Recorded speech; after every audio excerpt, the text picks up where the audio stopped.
ওযুর ফরজ হচ্ছে 4টা, গোসলে তিনটা, ওযুর 4টা ফরজ। এখন আপনারা হিসাব করবেন, হাত ধুচ্ছি, কুলি করছি, নাক ধুচ্ছি, মুখ ধুচ্ছি, পা ধুচ্ছি, মাসা করছি, এক এক করে তো অনেকগুলো হয়ে যাচ্ছে। ইমাম সাহেব আর 4টা কেমন করে বলছে শুনুন।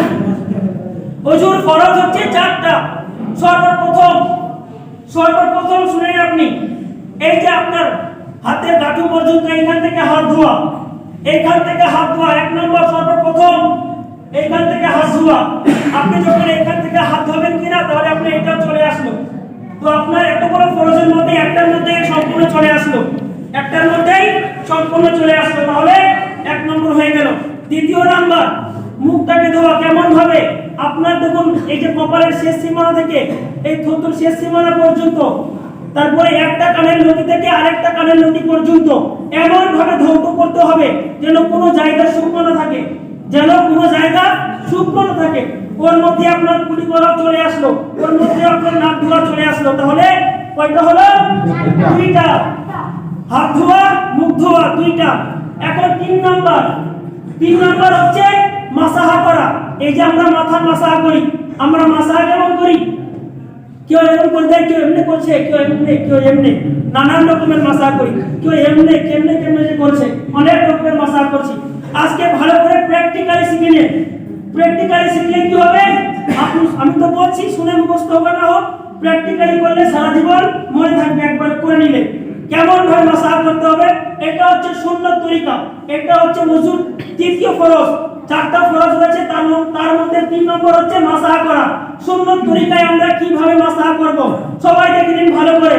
এই যে 3টা করে আঙুল এইভাবে মিলাই দেন, সবাই মিলান, আঙুলগুলো মিলিয়ে দিলে তো। এখন দেখেন, এইবার প্রথমে এরকম যাবে, সবাই করেন আমার সঙ্গে।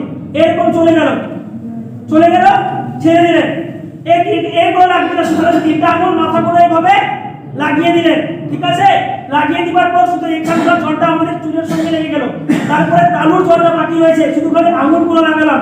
যখন এদিকে চলে গেল, তারপরে আবার ব্যাক আসবো। এই যে তালুটা আছে, এইভাবে লাগাই আসবো, ব্যাক আসবো। দেখেন, এইভাবে ব্যাক চলে আসবো।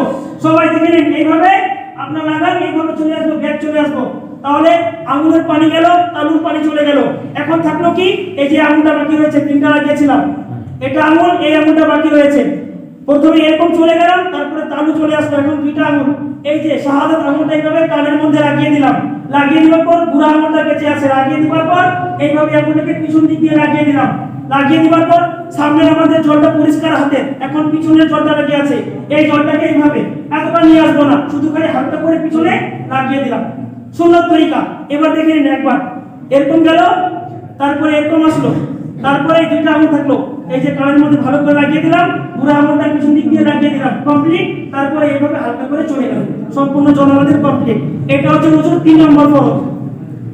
এখন 4 নাম্বার, ওযুর 4টা ফরজ, তার মধ্যে শেষ ফরজ হচ্ছে সুন্দর করে পাগুলো ধুতে হবে আমাদের, পায়ের গাঁটু পর্যন্ত, গাঁটু থেকে উপরে। হাদিসের মধ্যে এসেছে আমরা যখন ওযু করব যেন বেশি করে জায়গা ভিজাই। কেউ এখান থেকে ঠান্ডার দিনে যত কম ভিজাই, যেন ঠান্ডা কম লাগে।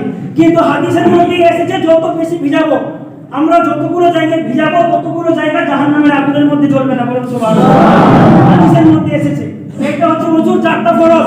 1 নম্বর হাত ধোয়া, এখান থেকে 1 নম্বর হাত ধোয়া, 2 নম্বর মোটামুটি ধোয়া, 3 নম্বর মাসাহা করা, 4 নম্বর পা ধোয়া। তাহলে আজ থেকে যদি কেউ প্রশ্ন আমাদের জিজ্ঞেস করে ওযুর ফরজ কয়টা, গোসলের ফরজ কয়টা, আমরা বলে দিতে পারবো, দেখা দিতে পারবো, ঠিক কি না? কমপ্লিট। আর একটা কথা হাদিসের মধ্যে এসেছে, হযরত যায়েদ বিন আরকাম রাদিয়াল্লাহু তাআলা আনহু থেকে বর্ণিত, আমার নবী মুস্তাফা বলেন, যে ব্যক্তি বিসমিল্লাহ না বলে ওযু শুরু করলো, সেই ব্যক্তির কামিল ওযু হলো না। এখন আপনারা বলবেন যে এখন ইমাম সাহেব কামিল কাকে বলে, ওযু কেন হলো না? কামিল ওযু কাকে বলে দেখুন। এখন আব্দুল্লাহ ইবনে মাসউদ রাদিয়াল্লাহু তাআলা আনহু থেকে 2য় হাদিস বর্ণিত রয়েছে, আমার নবী মুস্তাফা বলেন, যে ব্যক্তি বিসমিল্লাহ বলে ওযু করলো, ভালো করে শুনবেন, যে ব্যক্তি বিসমিল্লাহ বলে ওযু করলো, সেই ব্যক্তি চুল থেকে নিয়ে পা পর্যন্ত সমস্ত শরীর পবিত্র হয়ে গেল। যে ব্যক্তি বিসমিল্লাহ বলে ওযু করলো, সেই ব্যক্তির মাথার চুল থেকে নিয়ে পায়ের নখ পর্যন্ত সমস্ত শরীর পাক এবং পবিত্র হয়ে গেল।